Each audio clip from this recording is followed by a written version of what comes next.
You are looking at Julian's pronunciation guide, where we look at how to pronounce better some of the most mispronounced words in the world, like this other curious word. But how do you say what you're looking for today?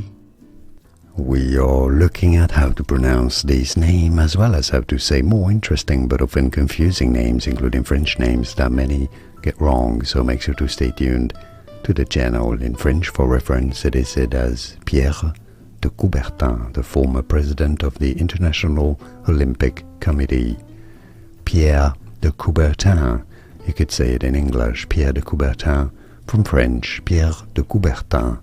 More videos here on how to pronounce more interesting names that many mispronounce. You won't anymore after watching this. I'll see you there to learn more.